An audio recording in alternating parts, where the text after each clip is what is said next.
여러분, 우리나라가 지금 이제 우리나라 자국 기업이나 이런 것들이 문제가 생기면은 가장 걱정하는 게 뭡니까? 우리나라 자체의 제조품이 안 생기면은 이게 중국에서 그런 제조품들이 갑자기 밀고 들어오는 게 가장 문제였잖아요.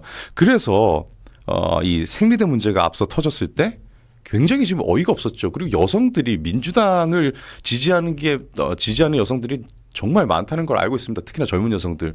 그럼에도 불구하고 저기서 한마디도 나서지 않는다는 건 너무 비겁하다라는 생각을 했거든요. 왜 그러냐면 애초에 우리나라의 생리대 가격이 높아진 것은 정말 너무나 그 민감하게 피부에 닿는 그러한 물건이기 때문에 굉장히 우리는 돈을 좀 더 주더라도 좋은 물건을 사겠다라는 게 시장에 그런 분위기가 계속 깔리고 우리나라의 경제가 그만큼 성장을 하면서 그 시장이 굉장히 높아진 겁니다. 가격대가.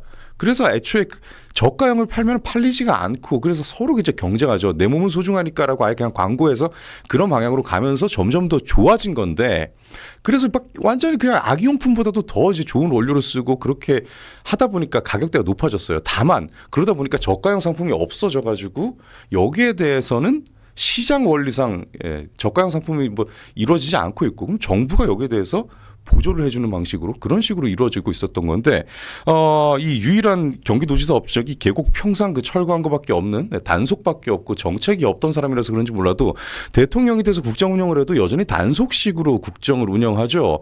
그러니까 강제적으로 지금 저기 비싼 거 만들지 말라는 식으로 이렇게 갑니다. 물론 비싼 거 만들지 말라고 대통령이 얘기 안 했어요.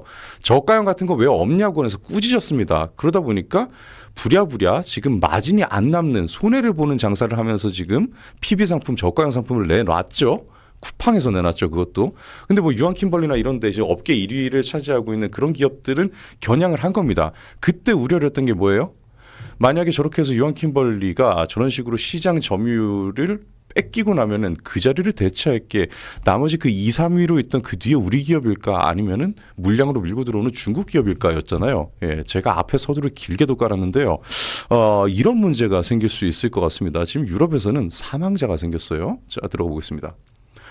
유아가 3명이나 사망했습니다. 예, 분유를 막 먹고 나서 유아가 3명이 사망했는데요.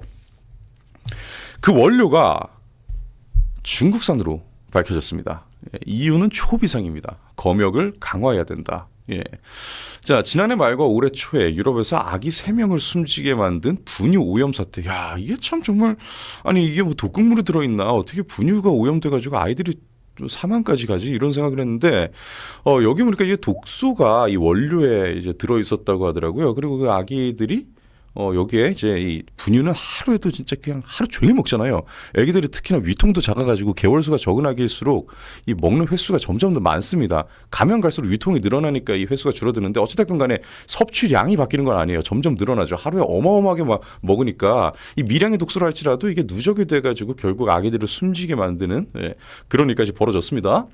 그런데 여기에서 이 독소가 발견된 분유의 원료가 중국산인 것으로 밝혀진 겁니다. 이유는 지금 중국산 원료에 대해서 통관 검역을 강화하겠다고 하고 있고요. 지난해 12월 처음으로 이 사건이 드러났는데 여기에 이제 세계적인 기업이에요. 이 네슬레나 아니면 다논이나 락틀리스 이런데 이런 세계적인 유제품 대기업들이 EU 회원국들을 포함해서 세계 60여 개국에서 리콜을 실시하기 이릅니다. 이건 뭐 회사 차원에서도 상당한 이 손해일 거고요.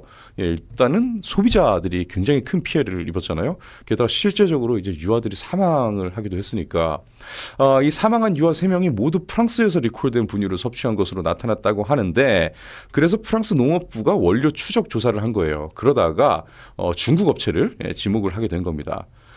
아라키돈산 오일이 이제 구토 등을 유발하는 이 식중독 독소, 이 세레올라이드 독소에 이제 오염이 됐다. 이렇게 지금 현재 파악이 되고 있다고 합니다.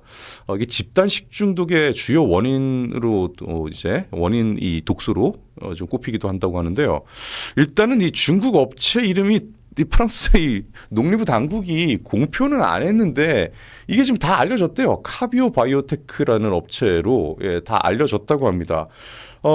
우리는 지금 현재 뭐 분유나 이런 부분에 대해서 중국산을 수입하고 있지 않고 우리는 특히나 이제 또 유난스러운 부분이 있잖아요. 우리나라가 특히나 이 위생이나 아니면 또 아이들이나 뭐 이런 부분에 있어서 그래서 우리나라 분유는 상당히 또 고품질입니다. 그러다 보니까 분유 시장도 생리대 시장과 마찬가지예요. 아, 그럼 뭐 애가 많기를 하나, 뭐 좋은 거 먹이지 뭐 이러면서 사실 성분상 그렇게 큰 차이가 없는데도 더 약간 사치제에 가까울 정도로 럭셔리해 보이는 분유들이 더 잘 나가기도 하고 그래서 분유 한 통의 가격이 만만치가 않습니다. 그래서 이게 좀 오히려 진짜 분유값이 부담되어서 모유 수술을 한다는 얘기 나올 정도로 우리나라 분유 시장이 프리미엄 시장으로 지금 자리하고 있거든요. 이것도 지금 언제 때릴지 몰라요. 이런 단속 만능주의 정부에서는 말입니다. 전용환님께서 중공제는 걸음도 못 쓴다. 예, 걸음. 이 퇴비도 못 쓴다라고 하는데 그 되게 웃긴 얘기 있잖아요. 이게 진짜인지 실화인지는 모르겠는데 도시전선인지 그런 얘기 있었죠. 어떤 농부가 비료 농약인가요? 예, 농약을 샀어요. 그래서 농약을 이렇게 뿌렸습니다. 농작물에다가 이제 크게 이제 농사를 짓는데 뿌렸는데 이 농약이 일단 비료일 거예요. 비료. 예, 뿌렸는데 이게 가짜였어요. 가짜여가지고 흉작이 왔습니다. 그래서 이거 어떻게 해? 이래가지고 진짜 나 못 살겠다. 이게 진짜 내가 원투데이 중국에 사는 거 아니지만 이건 해도 너무했다. 내 농사 어떻게 해? 이러면서 죽어야지 이러고 농약을 사다가 그냥 원샷 드링킹을 했습니다. 이 농약이 가짜여서 안 죽었어요. 예, 근데 어찌됐든 간에 이제 병원에 데려갔잖아요.